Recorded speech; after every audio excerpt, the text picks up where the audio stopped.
I would like to now present to you the moderator, who is Jurgen Hecker, the senior economics editor at AFP, Agence France Presse, and much more than that. He is an educator, an interviewer, a media trainer, a musician, and even an enthusiastic Pilates student.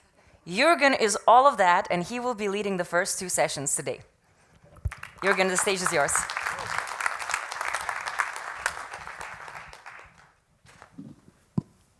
Thank you very much.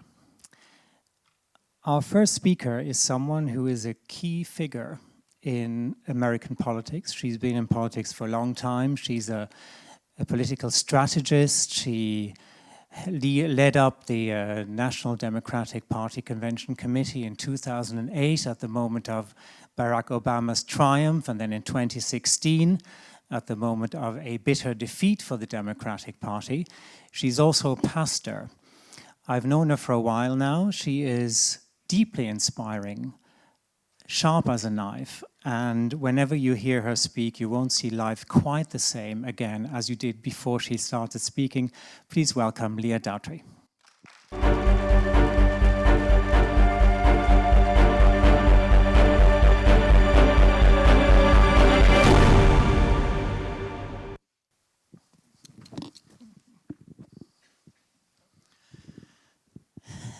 Leah, Disrupting for Peace is going to be about tech, about companies, about politics, strategies, consulting, software, climate, all kinds of things.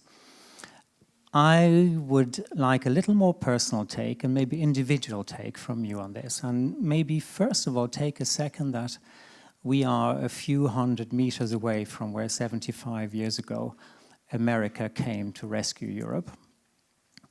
That was the start of something that was became a very close relationship with its ups and downs, but still very close. At the moment, there seem to be tensions. There are tensions, and how do you feel first about those tensions, but also what can be done to disrupt the tensions, to diffuse them? Bonjour.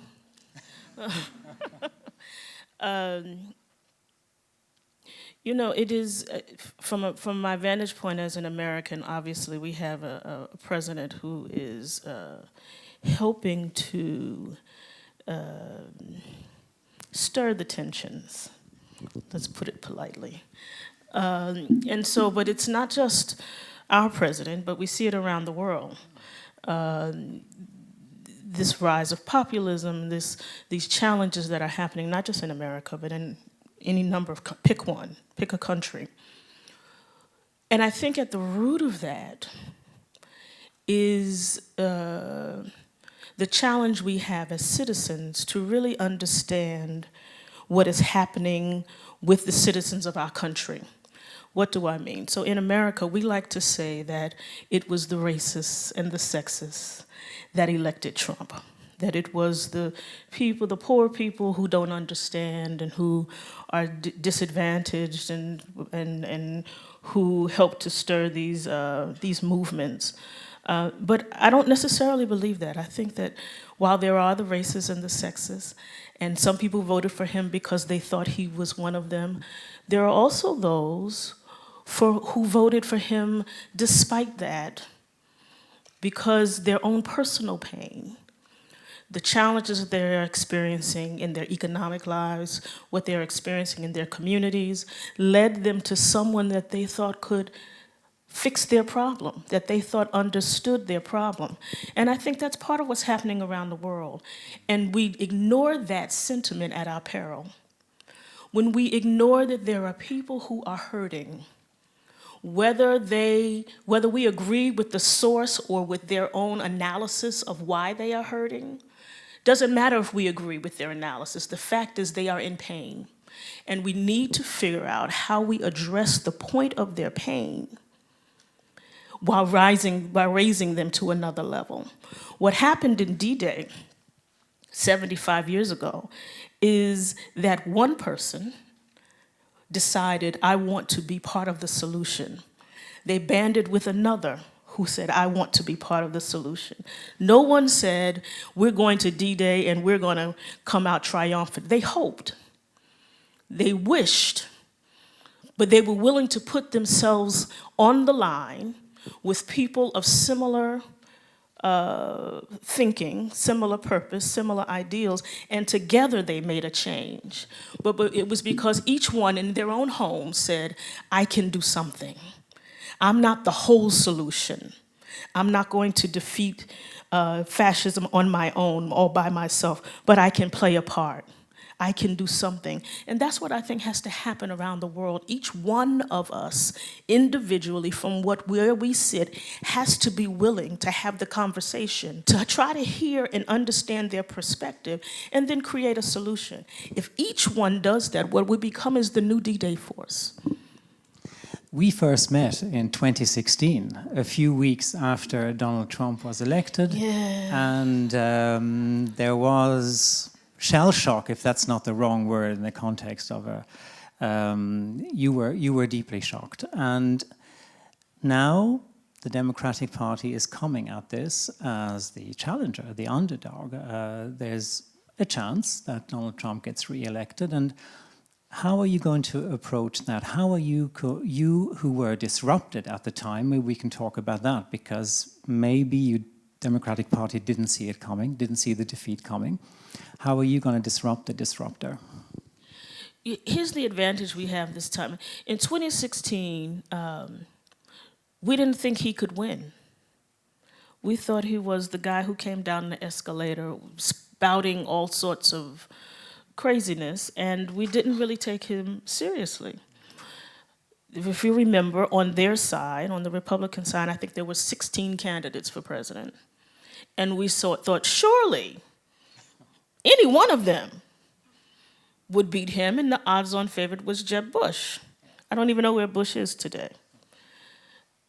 This time, we go into it understanding his power and the power that he has created among a certain segment of the American population. So I think we go in eyes open in a way that we did not in 2016.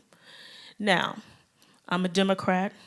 We are expert at snatching defeat from the hands of victory. We do it better than anybody else.